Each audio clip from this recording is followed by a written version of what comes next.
Y comenzamos hace 8 días hablando acerca de el poder que tiene la resurrección de Jesús y cómo ustedes y yo podemos apropiarnos de ese poder que trae la resurrección de Cristo.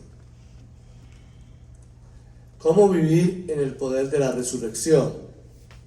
Y hablamos acerca de Mateo capítulo 28, los versículos 16 al 20.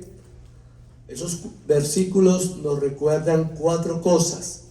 Primero, vivir en el poder del Cristo resucitado comienza con obediencia.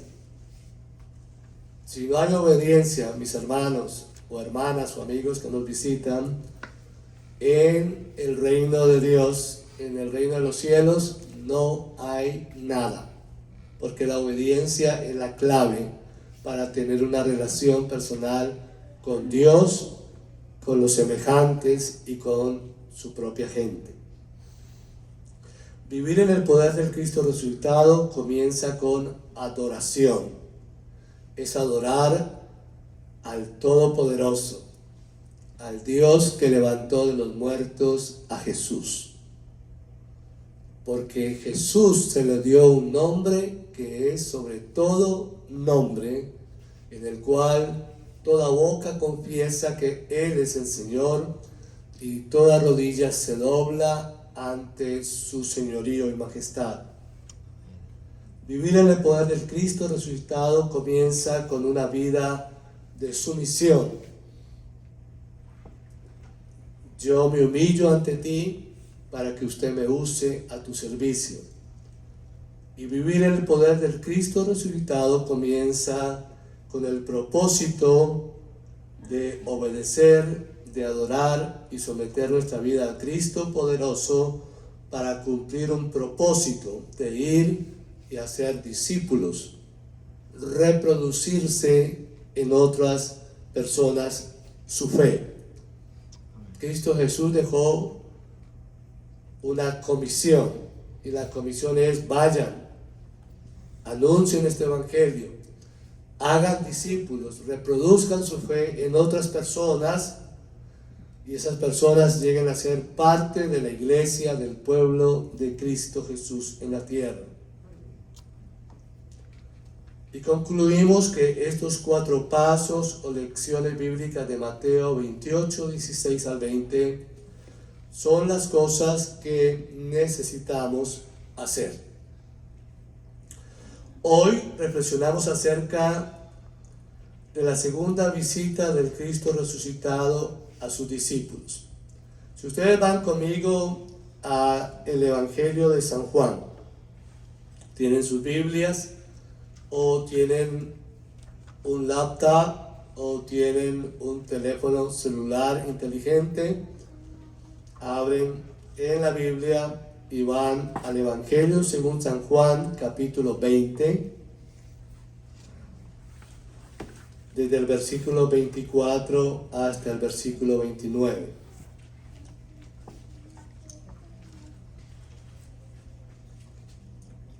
¿Lo tienen? Versículo 24. Pero Tomás, uno de los 12, llamado Dídimo, no estaba con ellos cuando Jesús vino. Y le dijeron pues los otros discípulos: al Señor hemos visto. Él, Tomás, le dijo: si no viere en sus manos la señal de sus clavos, y metiere mi dedo en el lugar de su costado, no creeré. Entonces, mi hermano y mi hermana, es importante cómo la Biblia se construye en hechos, y usted y yo tenemos que ser curiosos cuando leemos las Escrituras y entender entonces cómo conectamos el versículo 26 para reconocer que Jesús es el dador de la paz. Mire cómo dice o cómo comienza el versículo 26 de San Juan capítulo 20. 8 días después. estábamos hace 8 días en el día más importante para la iglesia cristiana en el mundo entero, la resurrección de Jesucristo. Pero 8 días después de la resurrección, de la historia, nos encontramos de nuevo aquí en este lugar. Estaban otra vez sus discípulos dentro y con ellos ya estaba Tomás. Llegó Jesús estando las puertas cerradas y se puso en medio.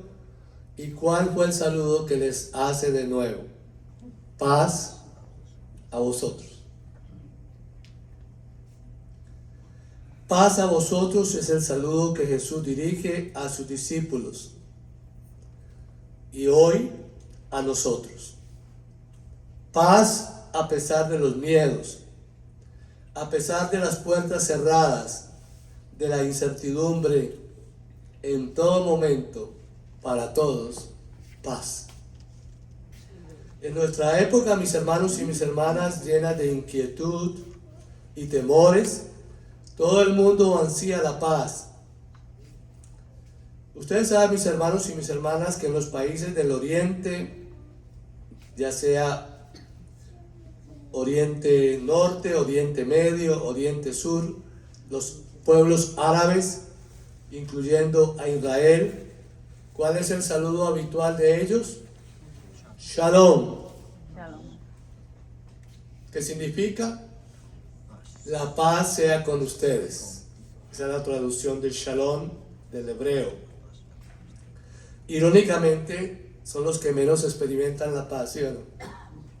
Están continuamente en guerras, en problemas, en disturbios, en toda una situación que es no grata para vivir en esos pueblos.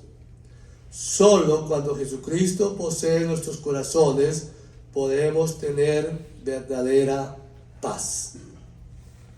El saludo al Cristo resucitado del Evangelio de Juan es de paz. ¿Saben ustedes, mis hermanos, que la Biblia presenta la paz de 3 maneras? ¿Dónde encontramos la primera paz? Romanos, capítulo 5, versículo 1. El apóstol Pablo, guiado por el Espíritu Santo, declara que en consecuencia ya hemos sido justificados mediante la fe y tenemos paz con Dios. Nosotros que dominamos el idioma español porque es nuestra lengua materna, entendemos que no es lo mismo decir paz con Dios que paz de Dios. ¿Por qué? Porque esa preposición con o de cambia el significado de una frase o la interpretación de lo que usted le quiere decir a otra persona. La paz con Dios, mis hermanos y mis hermanas, es el resultado de la reconciliación con Dios por medio de Jesucristo. Pablo está diciendo, mis hermanos y mis hermanas, en Romanos capítulo 5. Lo quiero leer para que ustedes entiendan la paz con Dios. Romanos 5, 8, 11 dice: mas Dios muestra su amor para con nosotros en que siendo aún pecadores, Cristo murió por nosotros, pues mucho más estando ya justificados en su sangre, por él seremos salvos de la ira. Porque si siendo enemigos fuimos reconciliados con Dios por la muerte de su Hijo, mucho más estando reconciliados seremos salvos por su vida. Y no solo esto, sino que también nos gloriamos en Dios por el Señor nuestro Jesucristo, por quien hemos recibido ahora la reconciliación. La primera parte, mi hermano y mi hermana, para experimentar paz, tiene que ser que usted y yo estemos reconciliados con Dios.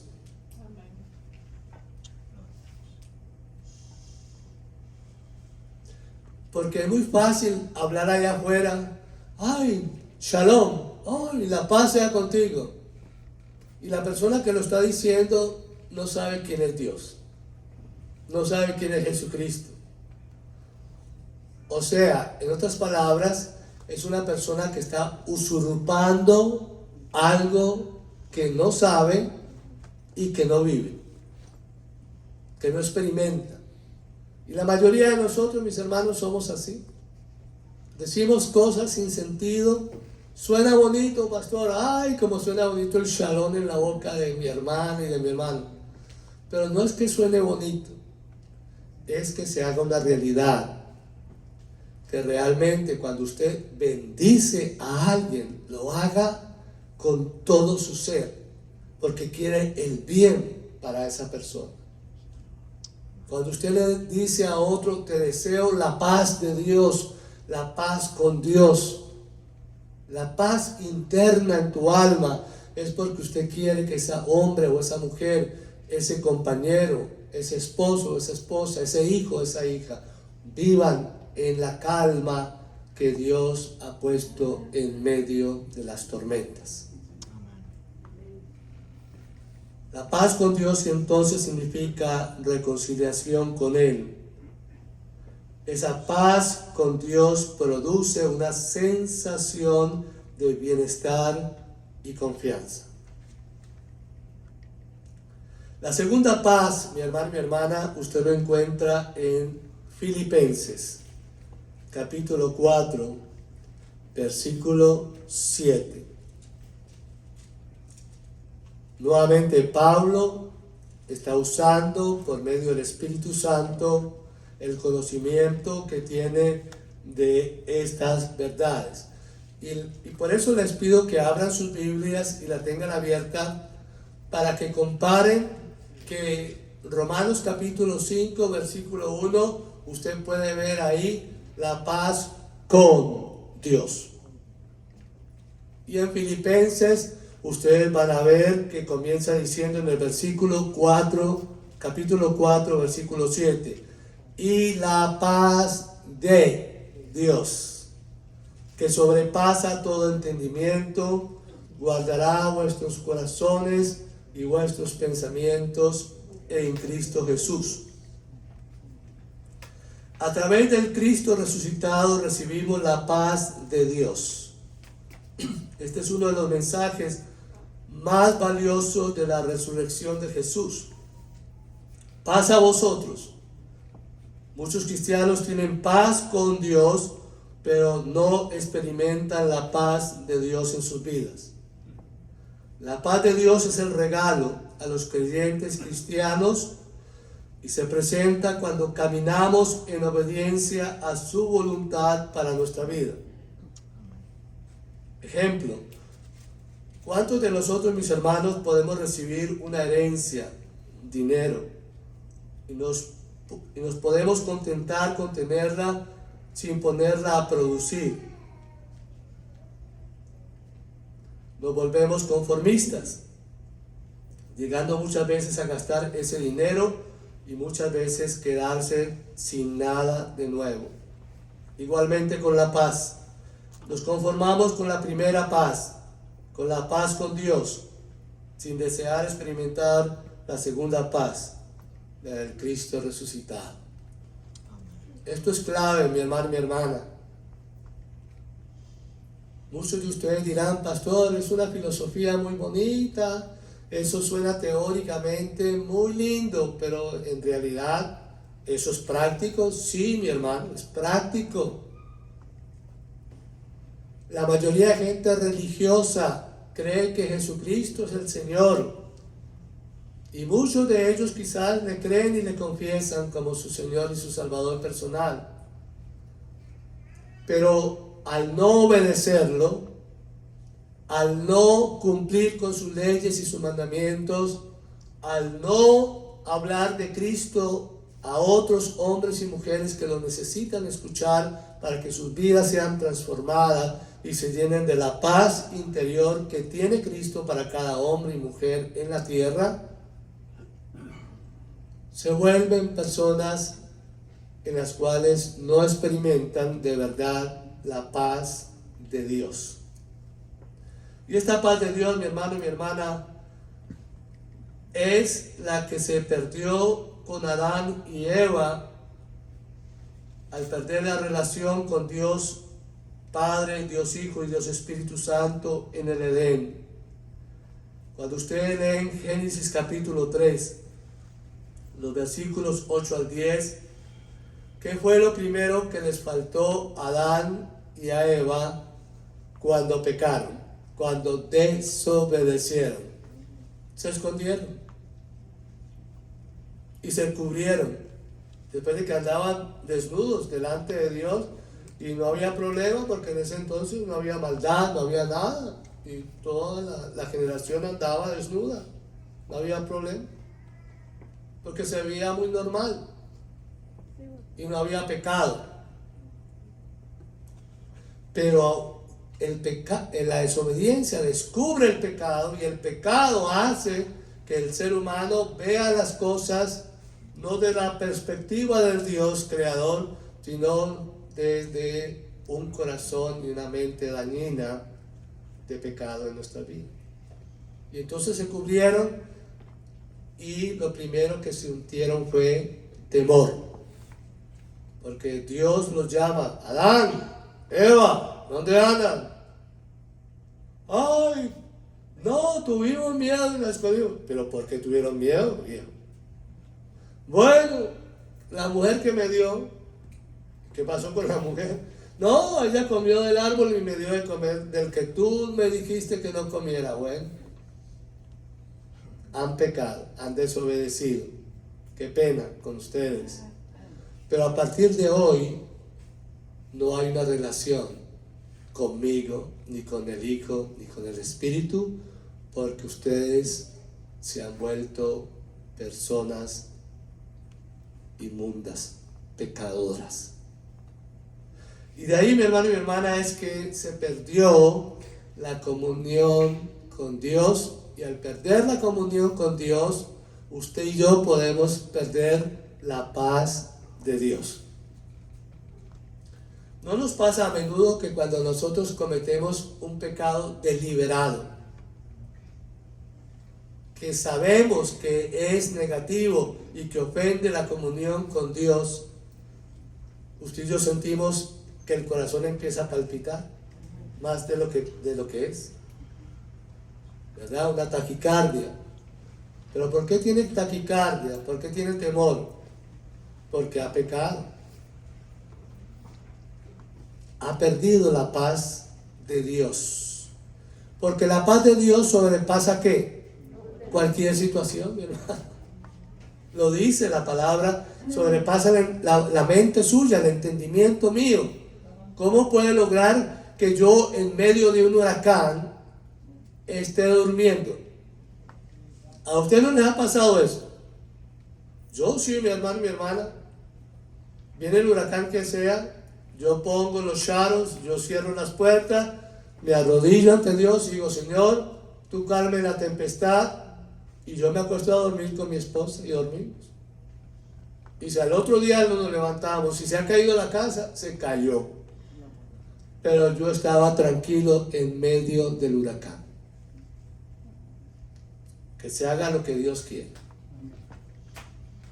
Porque la confianza y la fe no la tengo en el meteorólogo, no la tengo en los charos, no lo tengo en las situaciones que hay dentro de la casa, sino en el Dios que calma la tempestad, en el Dios que produce la paz del Cristo resucitado en medio de cualquier situación.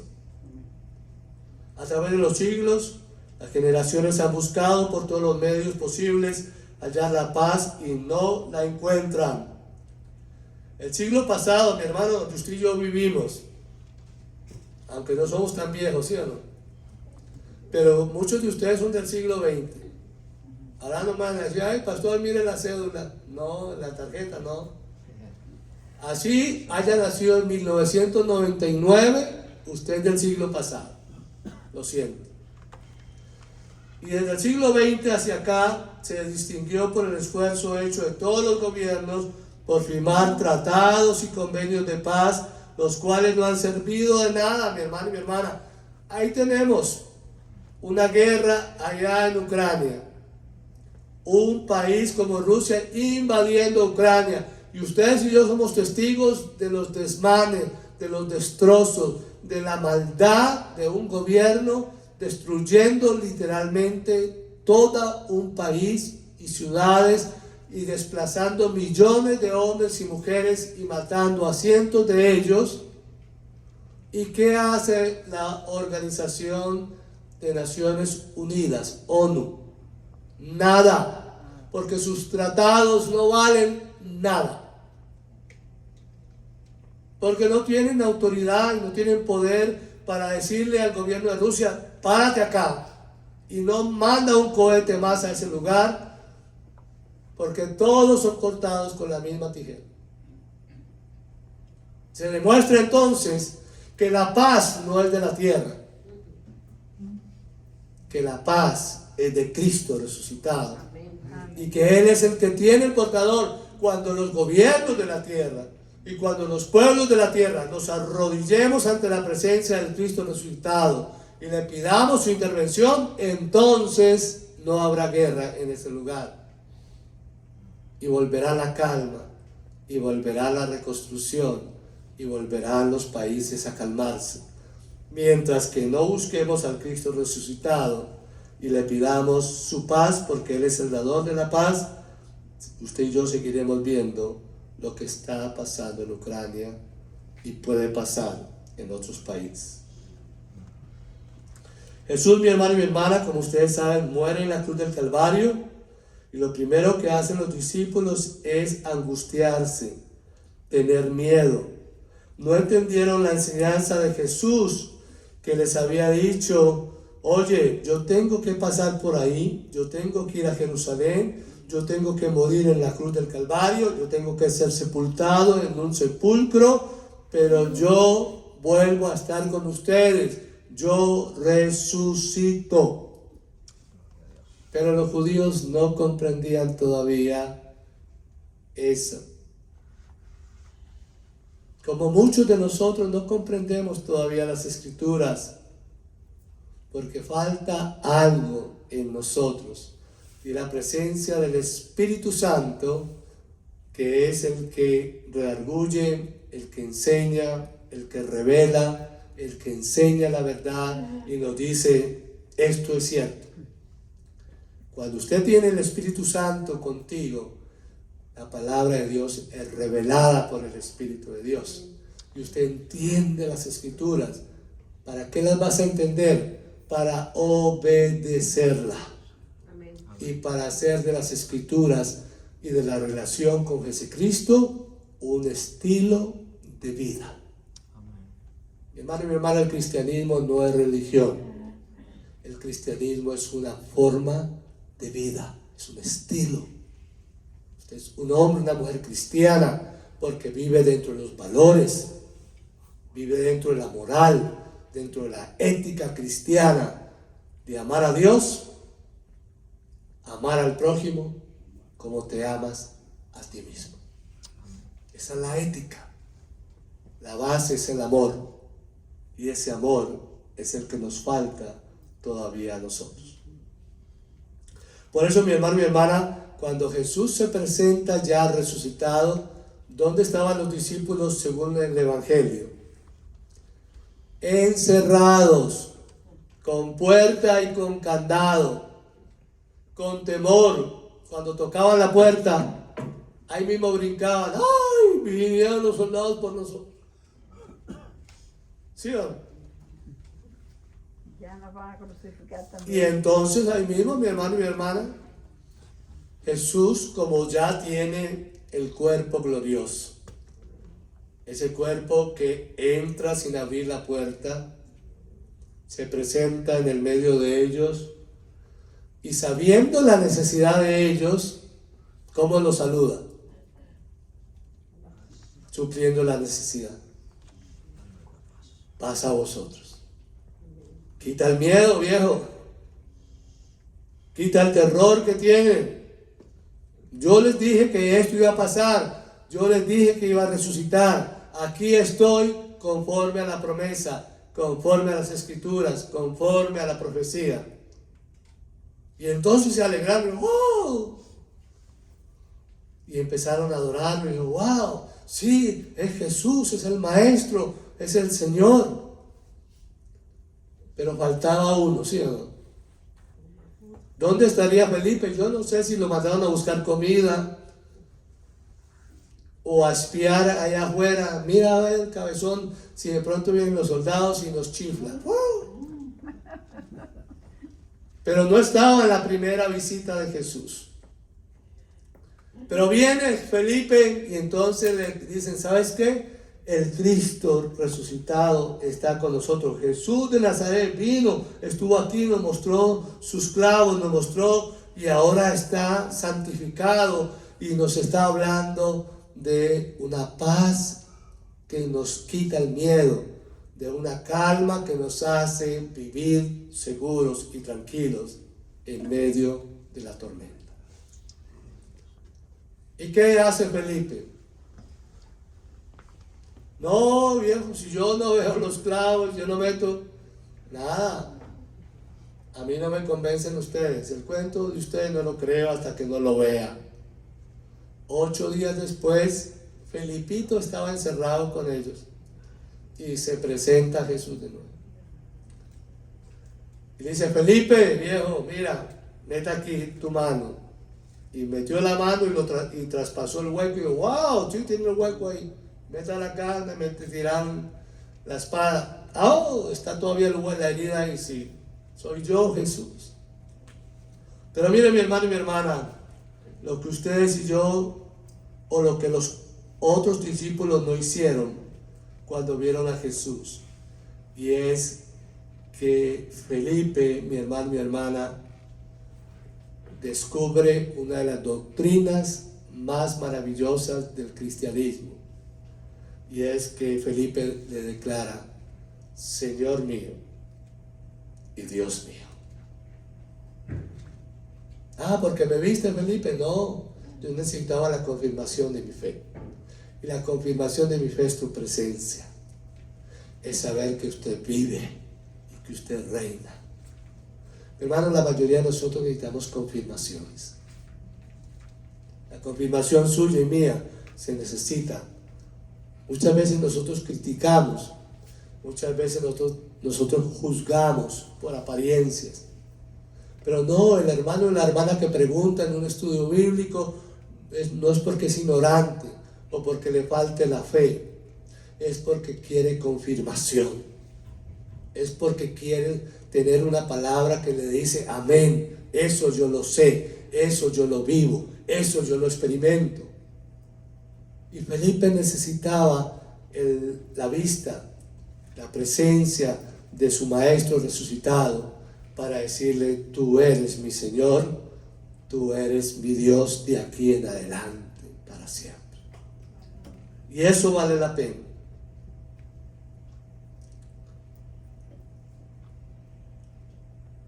Dios, por medio de Jesucristo, ha alcanzado para nosotros la paz con Dios y la paz de Dios. Pero hay una tercera paz, mi hermano y mi hermana, y es la paz en la tierra. Lucas capítulo 2, versículo 14, es las voces de los ángeles cuando vinieron a anunciar el nacimiento de Jesús en el pesebre de Belén. ¿Quiénes escucharon esa afirmación? Los pastores que estaban velando sus ovejas. Gloria a Dios en las alturas y en la tierra paz a los que gozan de su buena voluntad. Jesús predicó diciendo, arrepiéntese porque el reino de los cielos está cerca. Aquí se habla del dominio universal de la paz en el mundo durante el milenio.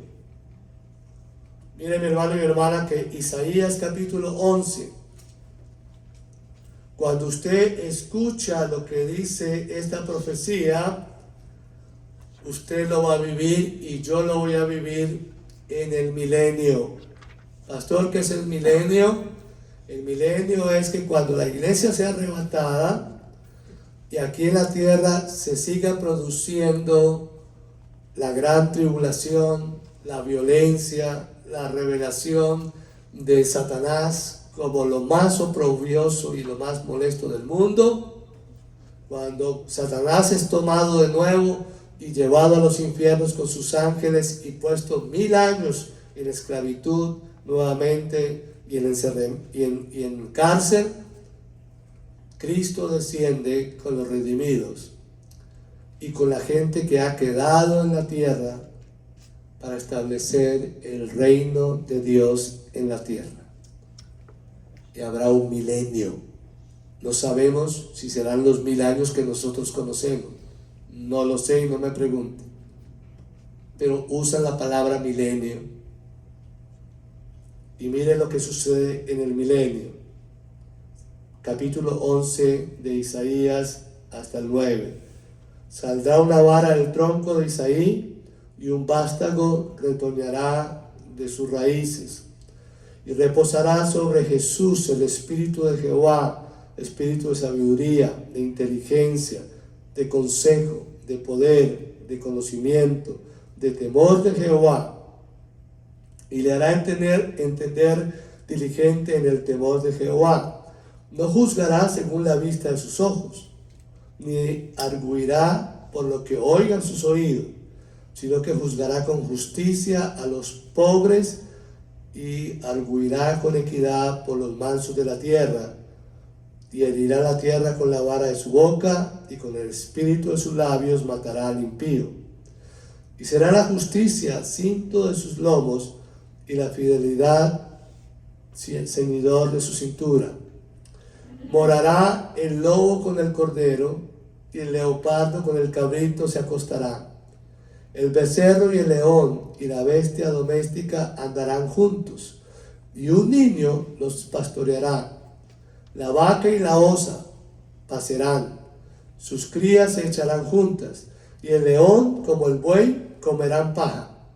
Y el niño de pecho jugará sobre las cuevas de las pid, y el recién destetado extenderá su mano sobre la caverna de la víbora. No harán mal ni dañarán en todo mi santo monte, porque la tierra será llena del conocimiento de Jehová, como las aguas cubren el mar. Amén. Ese es el milenio. Esa es la paz milenial, la paz en la tierra completa con los habitantes que estaremos en ese entonces. Yo digo estaremos porque yo soy parte de los arrebatados. Yo soy salvo y tengo mi fe y la seguridad de que yo tengo mi corona en el reino de los cielos. Amén. Y cuando Cristo nos arrebate, ya sea que estemos muertos, estemos en el Espíritu durmiendo en su presencia, o sea que nos arrebate como estamos hoy, estaremos esperando que termine la gran tribulación en la tierra para descender a gobernar en el milenio. Por último, mi hermano y mi hermana, en conclusión, durante toda su vida Jesús trabajó incansablemente para quitar los obstáculos con que tropezamos cuando tratamos de experimentar la paz con Dios, la paz interior y la paz con los demás. Luego, llegado el domingo de la resurrección, anunció que se había cumplido la promesa. Ya ha desaparecido todos los obstáculos para alcanzar la paz. Ahora está Jesús de pie ante nosotros como Salvador clemente y compasivo, y vemos que nos sonríe y nos ofrece de nuevo su paz. Permite, querido hermano y hermana, Que las palabras del Señor penetren en tu mente. Deja que la verdad que ellas llevan consigo encuentre acogida en su interior. La paz esté contigo. Estas palabras son más que un saludo agradable.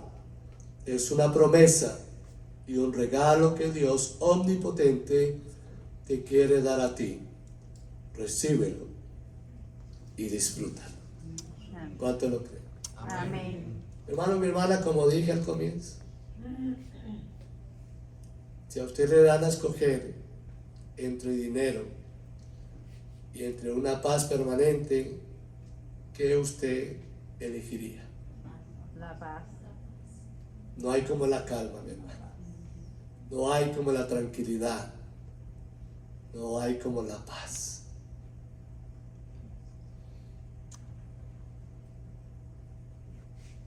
Para nosotros los cristianos, la Pascua es el comienzo del año espiritual de los hijos de Dios. Y todos los días tenemos a nuestro lado al Cristo resucitado. Amén. Cada mañana, cuando usted despierta e invoca el nombre de Jesús, el Señor, el saludo que Él te da a ustedes y me da a mí en mi casa, en el hogar, es paz a vosotros. Shalom. Porque es lo que más necesitamos para vivir cada día.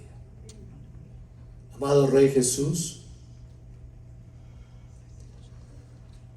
reconocemos que su sacrificio en la cruz, su muerte y su resurrección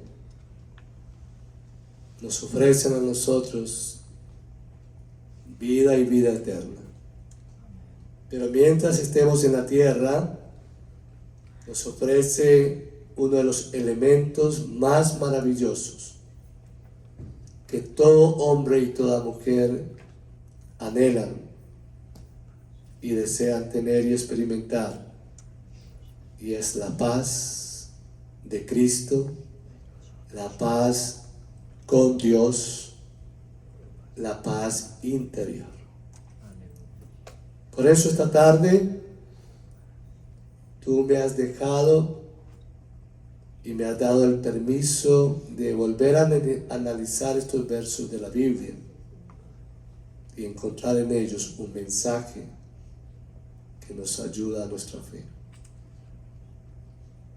Te pedimos, oh Rey, que cada uno de los que están aquí presentes puedan obtener la paz con Dios, que estemos reconciliados con el Padre, para experimentar esa relación personal con el Padre, con el Hijo, con el Espíritu Santo.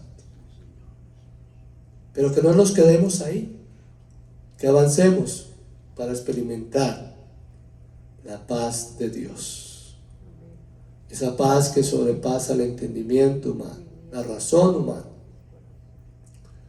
y que en casos como los que hemos vivido, que es algo experimental, somos la generación que nos ha tocado vivir en este tiempo una pandemia llamada COVID-19. Y cada uno de nosotros tenemos una historia que contar. ¿Hubo miedo? Claro que sí. Muchos nos enfermamos, claro que sí. Muchos fuimos a un hospital, quizás sí. Pero aquí estamos después de 2 años, dándote la gloria, dándote las gracias, bendiciendo tu nombre, porque en medio de esa crisis, en medio de esa tempestad llamada COVID-19, tú estuviste con nosotros. Amén. Tú nos diste fuerzas. Tú nos diste la fe necesaria para superar esta crisis. Y hoy te alabamos y te bendecimos. Y seguimos dando gracias por haber cuidado de nosotros, de nuestra familia, de nuestra sociedad y de muchas partes del mundo. Bendito sea su nombre. Y esperamos que un día nosotros estemos experimentando la paz en la tierra, en el milenio, contigo, para dar a conocer a mucha gente que se queda después de la gran tribulación, que contigo valió la pena vivir y disfrutar de los beneficios del Cristo de la gloria. Aleluya. Te alabamos, Rey, no nos cansamos de bendecir su nombre. Amén. Amén.